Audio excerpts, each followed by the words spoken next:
Hello calculus students, and welcome to our continuing videos here on Taylor series. And before we really even get into the convergence of Taylor series, I just have a few questions here that talk about the Taylor series itself, and see if we can make a Taylor series and just get familiar with the Taylor series. Okay? So we have a question here. Let f be a function with derivatives of all orders. That means it has first derivative, second derivative, fourth, fifth, sixth, seventh, eighth, and so on forever. And at f equals 2 is equal to 7. When n is odd, the nth derivative at 2 is 0. And when n is even and greater than or equal to 2, the nth derivative at 2 is equal to this thing. Okay, so this is a way of saying whatever is the nth derivative at 2, there's a formula here that tells us it's the value of that derivative. So, and then it asks here, write a 6th degree Taylor polynomial for f about x equals 2. And the key here is 6th degree. This does not mean that it is 6 terms. It could be 7 terms. It could be fewer than 6 terms if some of them are 0. It means that you have to give a polynomial that is degree 6, not bigger than that and not smaller than that. Okay. So just to recap here, just to remind ourselves, the polynomial here, p of x, is really equal to the summation from n equals 1 to infinity. Now this infinity is going to change, but this is just a general Taylor series. And it doesn't really matter what variable you use here. I think I used t before, I'm using p right now. Is equal to the nth derivative at x equals 2 times x minus 2 to the nth divided by n factorial. Except that for this particular function, the nth derivative at 2, this right here, happens to equal this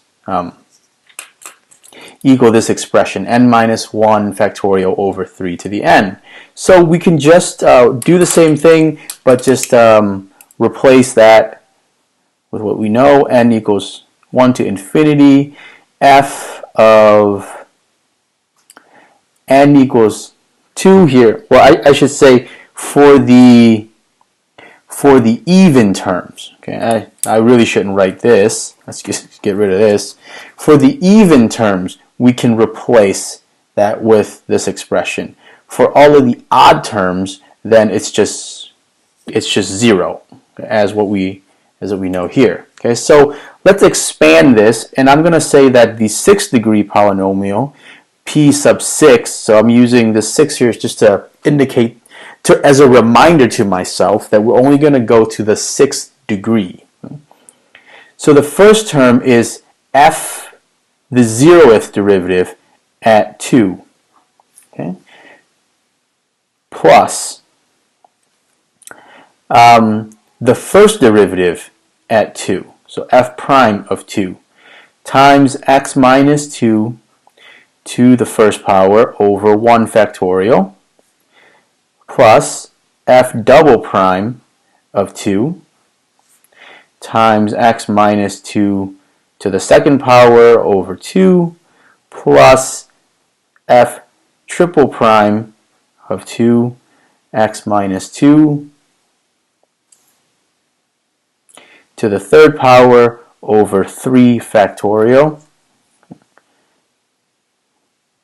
plus the fourth derivative of 2 times x minus 2 to the fourth power over 4 factorial, plus f, the fifth derivative of 2 times x minus 2 to the fifth power over 5 factorial, plus the 6th derivative at 2 times x minus 2 to the 6th power all over 6 factorial. Now, that was quite tedious, but I wrote that out just so that you can see how this is really computed. This is the raw expansion of this. And there are some shortcuts that we could have taken there, but I'm not going to deal with the shortcuts just yet until we've done some more of these and we have a little bit more experience. And if you notice here, it says that f of 2 is equal to 7. So, and the 0th derivative is just the function itself. So this right here is just equal to 7. Okay, so I'm going to write this down here. That, I can get rid of that. That's just equal to 7. Okay. The f prime, the first derivative, well, when n is odd, the nth derivative at 2 is equal to 0. So I don't have to worry about any of these odd ones. The first derivative, the third derivative, and the fifth derivative.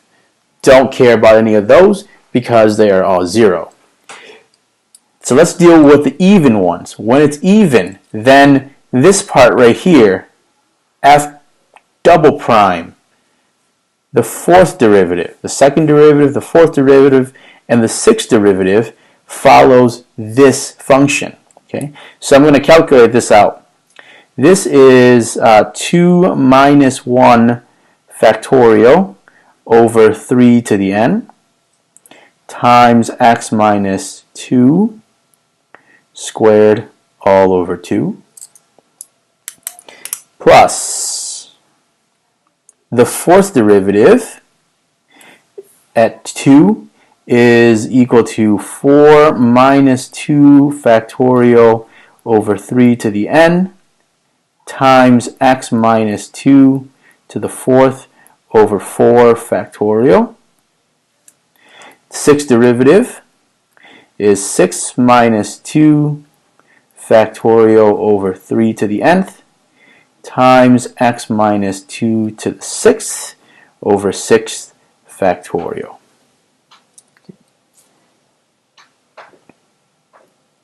And there you have it. This is actually our final answer. There's some more simplifying that can be done, so I think I'm just going to go ahead and do that. So 7 plus 2 minus 1 factorial is just 1 over 3 to the nth times x minus 2 squared over 2. This is 4 minus 2 factorial, well that's just 2, over 3 to the nth times x minus 2 to the fourth over 4 factorial. 6 minus 2, well that's just 4 factorial, 4 and then the factorial over 3 to the nth times x minus 2 to the sixth over 6 factorial. And I'm just going to leave it in this form. I could simplify it more, but I think that, these n's, excuse me, I cannot leave that like that. These n's also need to be converted. So this n here should be to the first power. This n here, this n here is to the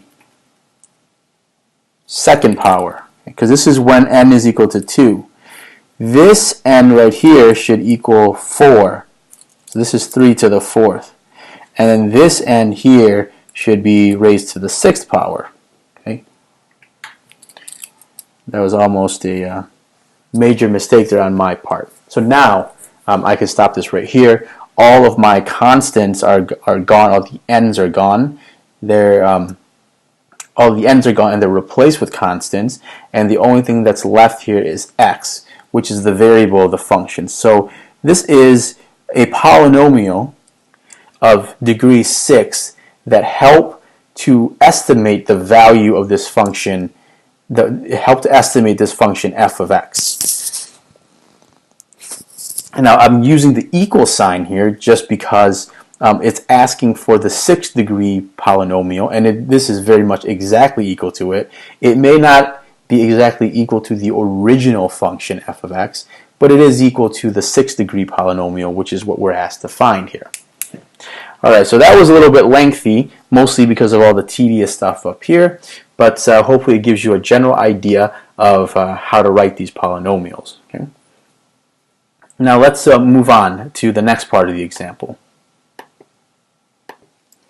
So now in part B, we're asked to find, for the Taylor series for f of x about x equals 2, what is the coefficient of the term x minus 2 to the 2nth for n greater than 1, greater than or equal to 1.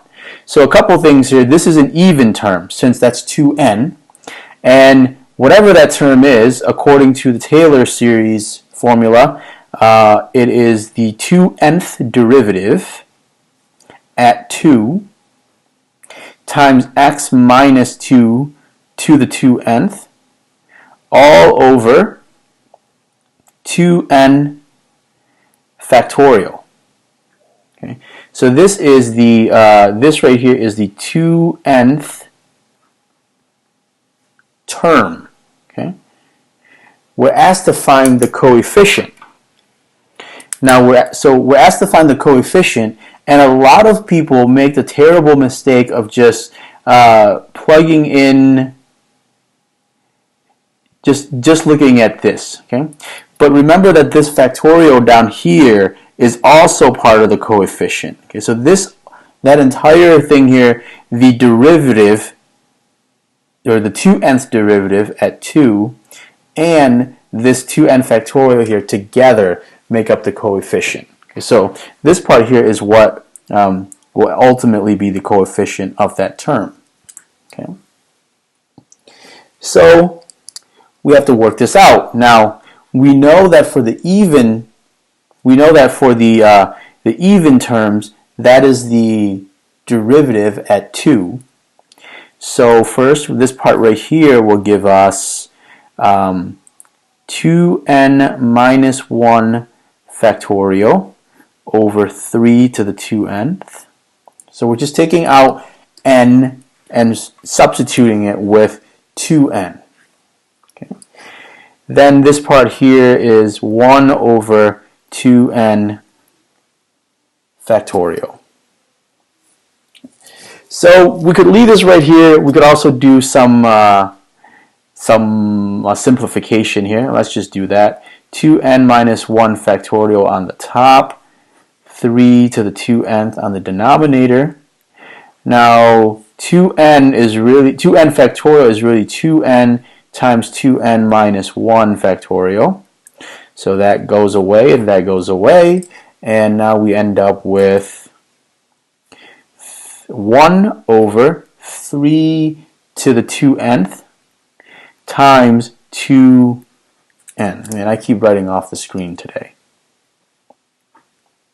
Okay, so there you have it. This is just seeing how we can apply the formula, how we can understand, that the coefficient of any particular term in a Taylor polynomial involves the derivative and also this factorial that becomes a part of the Taylor series. Okay, thank you for watching. As always, ask for help if you need it. Have a wonderful day.